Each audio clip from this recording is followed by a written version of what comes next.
With Garrett Green's struggles in his second year starting at WVU, I decided to look at the numbers and take a look back at previous quarterbacks under Neal Brown and decide, is this a trend under this coach or is this an anomaly? Let's talk about it.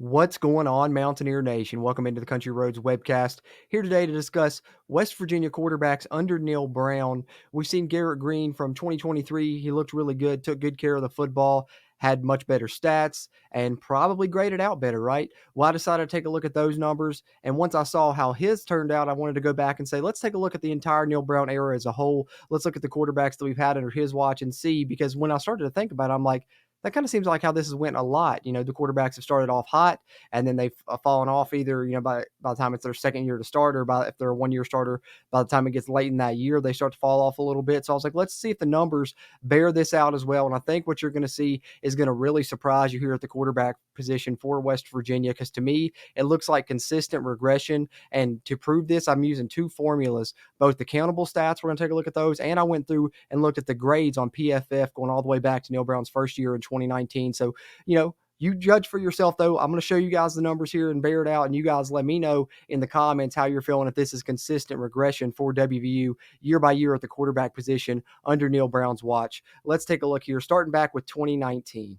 Okay, so we'll start off with the stats in 2019. Obviously, Austin Kendall was the starter for the majority of Neal Brown's first season here. Jarrett Dagey came in and started, I think, the last 4 games. They wanted to maintain his red shirt. And Austin Kendall threw for 1,989 yards and 61% completion rating, 12 touchdowns, 10 interceptions. But you see towards the end of the season, starts to fall off. Jarrett Dagey takes over as the starter. Okay, so let's take a look. That's the stats. Let's take a look at their grades here. I've got these shared in a Google Doc that I pulled off of PFF, and this is going to track this for us along the way as well. 65.4 passing grade for Austin Kendall, and Jarrett Dagey starts off hot there when he comes in late in the season with an 81.6 passing grade. Okay, let's go back to the stats here, and let's move over to 2020 with these same quarterbacks there. Jarrett Dagey, of course, goes into 2020 as the starter, his first year starting with the team. Keep that in mind. So in his first year starting with the team, Jarrett Dagey, 2,500 yards, 14 TDs, only 4 interceptions. Sound familiar? Garrett Green in 2023, his first year starting, only threw 4 interceptions as well. Great first year starting for Jarrett Dagey in the stats department there. So let's go to his second year starting in the stats department. Right here in 2021, his yardage goes up, completion percentage around the same, but look at the touchdown and interception ratio. He went from throwing 4 interceptions in 2020 to 12 in 2021.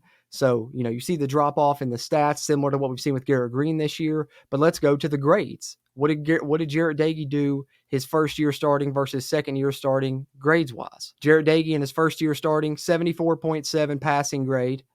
And then in his second year starting, drops down to a 69.8 passing grade. So there it is, our first real example of a guy that started 2 years here at WVU under Neal Brown, regressed in how he took care of the football, went from 4 interceptions to 12, regressed in his passing grade as well. And then, when you go back to 2019, Neal Brown's first year, Austin Kendall started off the year pretty good and then started dropping off towards the back half of the year, which is another formula we'll see in West Virginia's next starter, which was JT Daniels in 2022. Let's take a look at the 2022 stats here and talk about JT Daniels' time starting with for West Virginia. Now, he was only a 1-year starter, but I broke his year down because I think we at WVU all know that he started off the year pretty well and then fell off towards the end of the year. You see the formula that's coming on here. You see the streak that's happening, the trend that's happening here under Neal Brown's watch.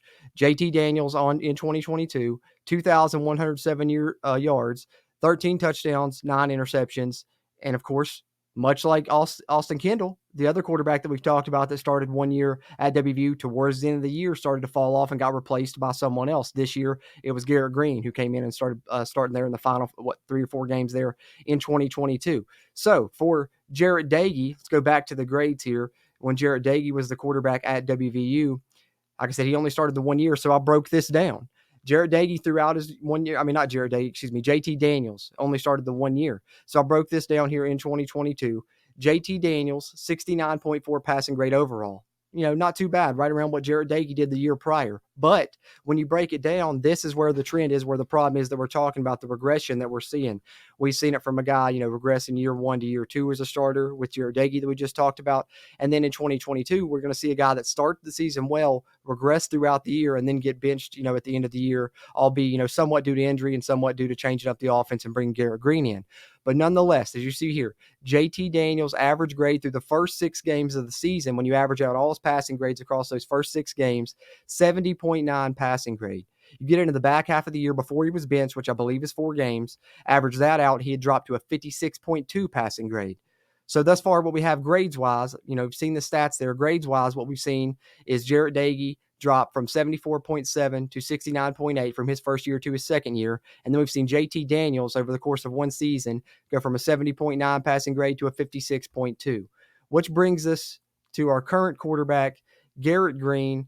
And I think, we've all probably seen with our, naked eye watching the team last year and this year, the kind of progression we've seen from the quarterback position there yet again. But just to, prove this off with the numbers, Garrett Green in 2023, 2,400 yards, 53% completion, 16 touchdowns versus only 4 interceptions. Great job taking care of the football in 2023. Thus far, like I said, not a complete sample size, but we're 7 games into the season now. He has brought up his completion rating, but he has a similar issue to what we talked about with Jarrett Doege. Turnovers gone way up. Last year he threw 4 total through 7 games. This year he's already thrown 8 interceptions, only 1,352 yards this year as well. And then when we round it out with the grades, this bears out the same trend that unfortunately we've seen that I've talked about here in this video under Neal Brown.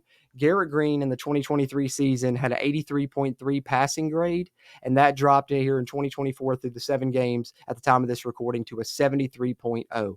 So a 10-point drop in his passing grade there per PFF. That's where these numbers came from here. But you can see it consistently. Here's the theme in the Neal Brown era as I break it down here with the grades on screen. Austin Kendall started off, not too shabby in 2019, but towards the end of the year, something changed and he began to regress, got benched, and you bring in Jarrett Doege, who becomes your starter in 2020. And then you see Jarrett Doege from his first year starting to his second year starting, regressed, higher turnover rate. His grade went from a 70, nearly a 75 to down below a 70. JT Daniels in 2022, his 1 year starting, started off the year with a 71 grade nearly, dropped all the way to 56.2 before.